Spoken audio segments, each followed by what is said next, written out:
जय श्री कृष्णा मित्रों, आप सुन रहे हैं सोलमेट जिसे लिखा है डॉक्टर शैलजा श्रीवास्तव ने। तो मित्रों, चैनल को लाइक कीजिए और सब्सक्राइब भी। अब आगे सोलमेट 55। देखते ही देखते 3 दिन का समय निकल गया और अगले दिन अबीर का फाइनल होना था। उससे पहले सारे बॉडी मेजरमेंट और वेट लिया गया तो अबीर का वेट 1 किलो ज़्यादा आया और उसी के साथ हिंदुस्तानी खेमेने में टेंशन का माहौल क्रिएट हो गया, क्योंकि वेटलिफ्टिंग, बॉक्सिंग और पहलवानी जैसे खेलों में वजन का बहुत महत्व रहता है। यहाँ खिलाड़ी अपने बराबर के वजन वाले खिलाड़ी के साथ ही खेलते हैं, उससे कम वजन वाले खिलाड़ी के साथ नहीं खेल सकते। और जो अबीर की तरफ से वजन फॉर्म में फिल किया गया था, उससे 1 किलो वजन का ज़्यादा आना अपने आप में एक बहुत बड़ी बात थी, और इस तरीके से अबीर को फाइनल से डिस्क्वालीफाई भी किया जा सकता था। अबीर के बढ़े हुए वजन को लेकर खबरें हिंदुस्तान में भी वायरल हो रही थी, और हर न्यूज़पेपर और चैनल्स में सिर्फ एक ही खबर थी कि अबीर का वजन बढ़ा हुआ आया है और इस हिसाब से उसे डिस्क्वालीफाई किया जा सकता है। निमृत और त्रिपाठी जी ने भी जब ये खबर सुनी तो वह लोग भी बेचैन हो गए। उन्होंने अबीर से बात की, पर अबीर को खुद समझ नहीं आ रहा था कि आगे क्या होगा, कैसे होगा। 24 घंटे का समय था उसके पास जब उसे अपना 1 किलो वजन कम करना था, और 1 किलो वजन 24 घंटे में कम करना लगभग नामुमकिन था। जब उसे कोई रास्ता नहीं सोचा तो अबीर ने कुशल जी से बात की। कुशल जी ने उसे एकांत में आने को कहा। सर, मुझे खुद समझ नहीं आ रहा। 1 हफ्ते पहले तक वजन नॉर्मल था, पूरी डाइट डाइटिशियन के अकॉर्डिंग चल रही है, कोच सर की निगरानी में चल रही है, फिर अचानक से वजन कैसे बढ़ गया है? और अगर वजन नहीं घटा तो मैं यहाँ आने के बाद पीछे हो जाऊंगा सर, और यह बात मैं हरगिज बर्दाश्त नहीं कर पाऊंगा। अबीर बेहद परेशान था। तुम फिक्र मत करो अबीर, और मेरी ध्यान से सुनो। मैं तुम्हें अभी मैसेज पर डाइट चार्ट भेज रहा हूँ, और अगले 24 घंटे तुम सिर्फ वही डाइट फॉलो करोगे और कुछ भी नहीं। ना ही तुम अपने कोच का दिया कुछ खाओगे, ना ही तुम अपने डाइटिशियन का दिया कुछ खाओगे। कोई भी फूड तुम किसी के हिसाब से नहीं खाओगे। जो मैं तुम्हें बोल रहा हूँ सिर्फ तुम वही खाओगे, और मुझे पूरा विश्वास है कि 1 किलो वजन तुम्हारा कम जाएगा। कुशल जी बोले। सर, क्या ये पॉसिबल है? उद्धरण चिन्ह। हाँ, बिल्कुल पॉसिबल है। मैं अपने पर्सनल एक्सपीरियंस से कह रहा हूँ। मैंने भी यह फॉर्मूला कई बार अपनाया है, सिर्फ एक्सपेरिमेंट बेस में, क्योंकि मैं नहीं चाहता था कि मेरा खिलाड़ी इस लेवल पर आकर हारे।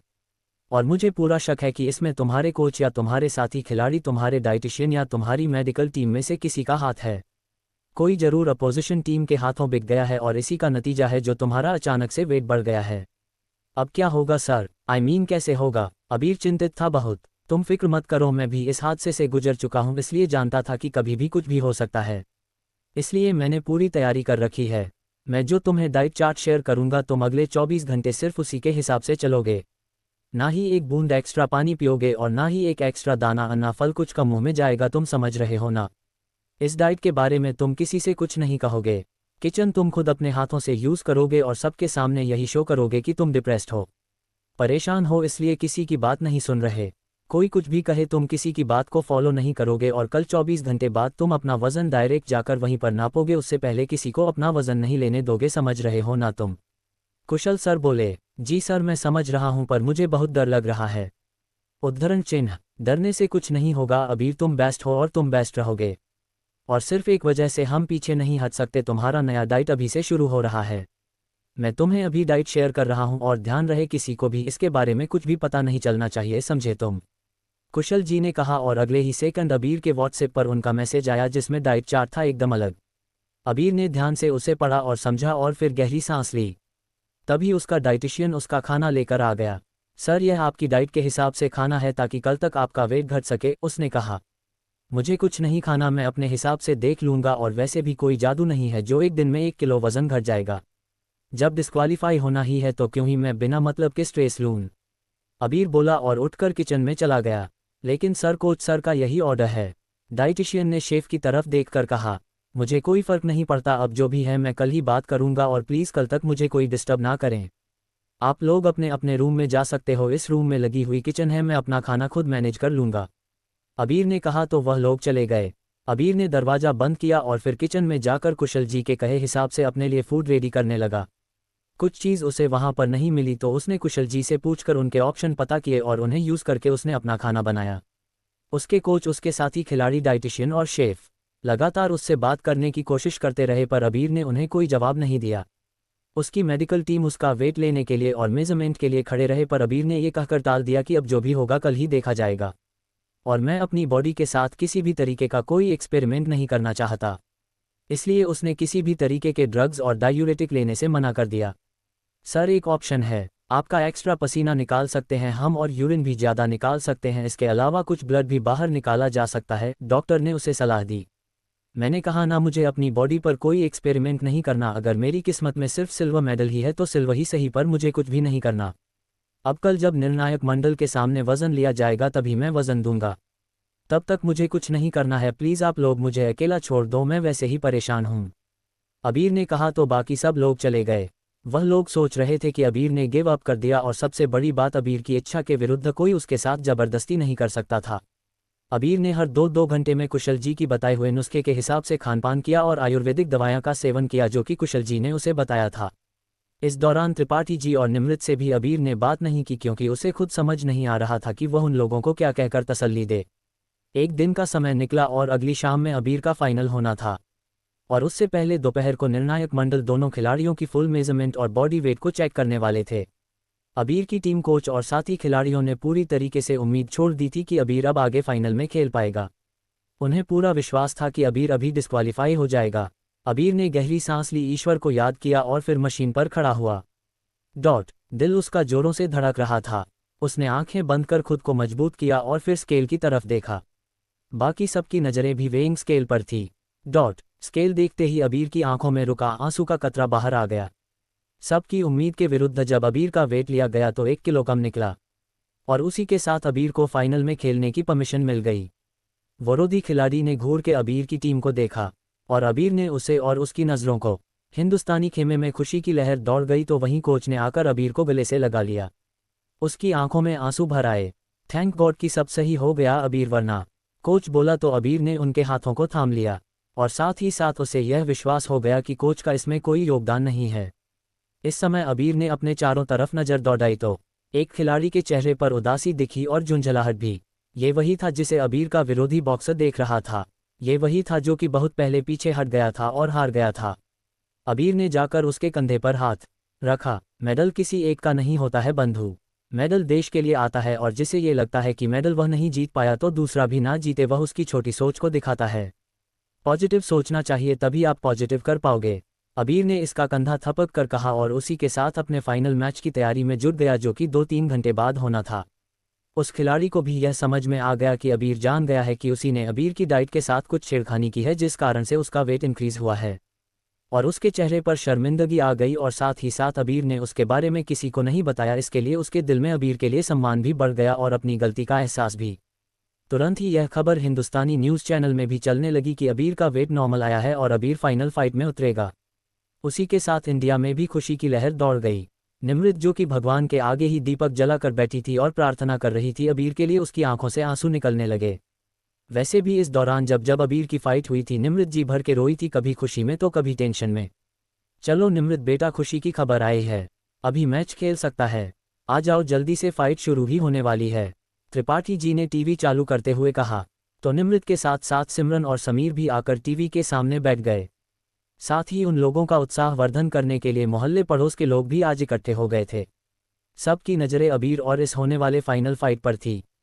सबको पूरा विश्वास था कि अबीर जरूर जीतेगा, उसका अब तक का जो रिकॉर्ड था उसे हिसाब से सबको विश्वास था।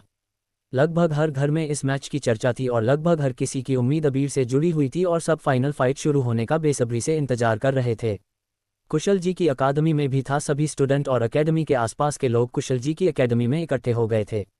कुशल जी ने बड़ी स्क्रीन लगवाई थी ताकि सब अच्छे से फाइट देख सकें और एंजॉय कर सके, और बस अब सब फाइट शुरू होने का इंतजार था। निमृत, समीर, सिमरन और त्रिपाठी जी ने एक दूसरे के हाथों को मजबूती से पकड़ रखा था, क्योंकि दिल की धड़कन तेज हुई जा रही थी अबीर की फाइट शुरू होने से पहले ही। फाइट शुरू हुई और उसी के साथ अबीर और सामने वाला बॉक्सर आमने सामने आ गए। अबीर ने अपने ईश्वर को और फिर गुरु को याद किया और उसी के साथ दोनों की फाइट शुरू हो गई। दोनों ही खिलाड़ी एक से बढ़कर एक थे। आखिर फाइनल तक पहुंचे थे तो कहीं से भी कोई कमजोर नहीं था।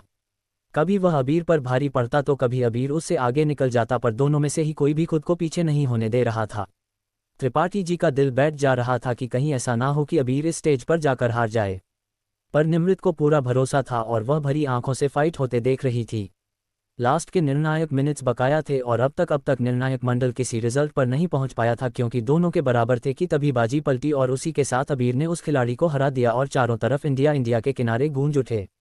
रेफरी ने अबीर का हाथ पकड़कर ऊपर किया और उसी के साथ निमृत, समीर, सिमरन और त्रिपाठी भी एक दूसरे के गले लग गए।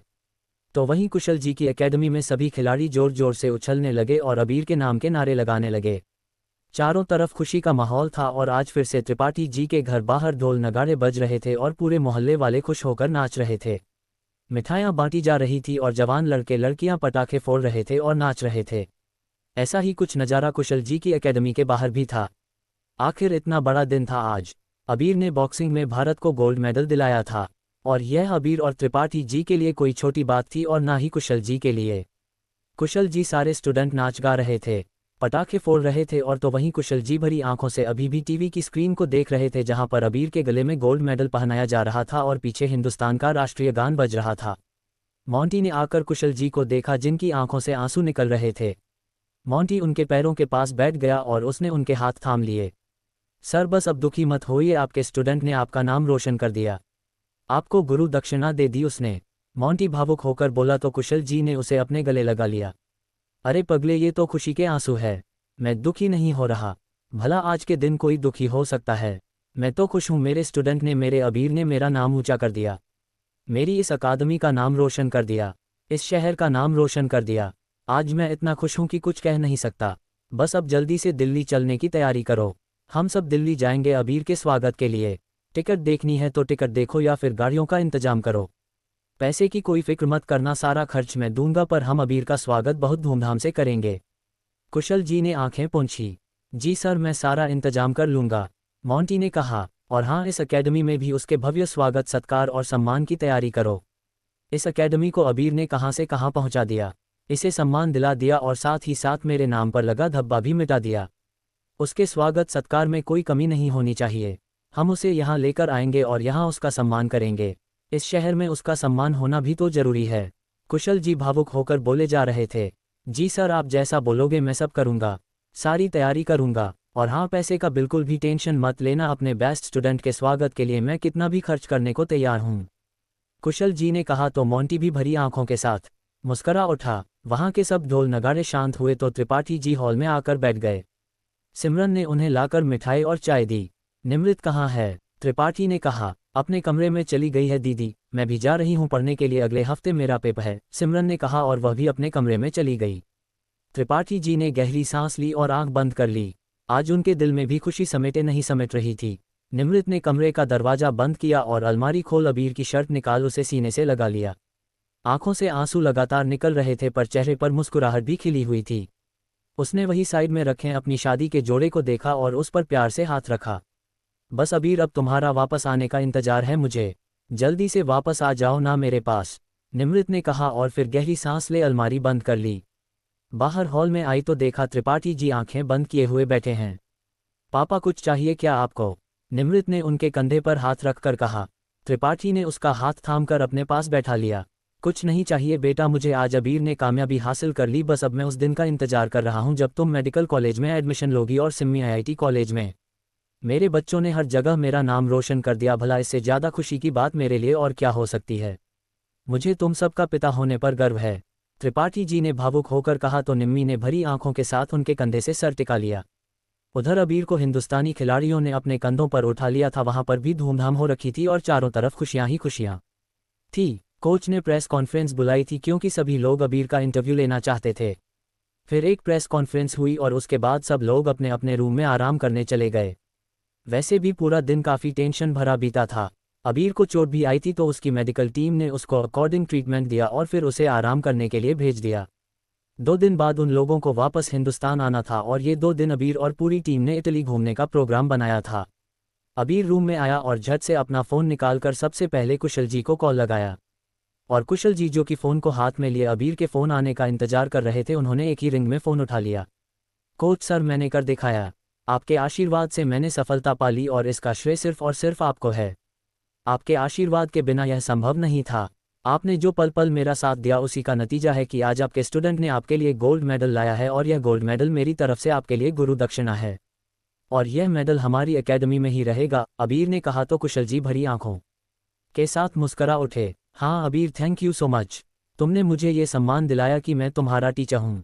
मुझे इस बात की बहुत ही खुशी और साथ ही साथ अभिमान है कि तुम्हारे जैसे स्टूडेंट ने मुझे शिक्षक होने का गौरव प्रदान किया। तुम्हारे जैसे स्टूडेंट जिस शिक्षक को मिल जाए उसका जीवन सफल हो जाता है, और उसकी शिक्षा भी। कुशल जी ने कहा, जिसका शिक्षक आपके जैसा हो वह स्टूडेंट कभी असफल हो ही नहीं सकता। आपने आज मुझे नया जीवन दे दिया सर। अगर आपने मुझे वह डाइट नहीं दी होती तो आज शायद मैं ये फाइट ही नहीं कर पाता और डिस्क्वालीफाई हो जाता। अबीर का गला भर आया। ऐसे कैसे हो जाते बाहर? मैंने पूरी रिसर्च और तैयारी कर रखी थी, और मैं तुम्हें कि इस लेवल पर आकर तो बिल्कुल भी हारने नहीं दे सकता था। बस अब तुम आ जाओ, तुम्हारा बेसब्री से इंतजार कर रहे हैं हम लोग, कुशल जी ने कहा। थोड़ी देर कुशल जी से बात करने के बाद अबीर ने मोंटी से बात की और उसके बाद कॉल कट कर दिया। त्रिपाठी जी और निमृत भी अपना अपना फ़ोन हाथ में लिए बेचने से अबीर के कॉल का इंतजार कर रहे थे।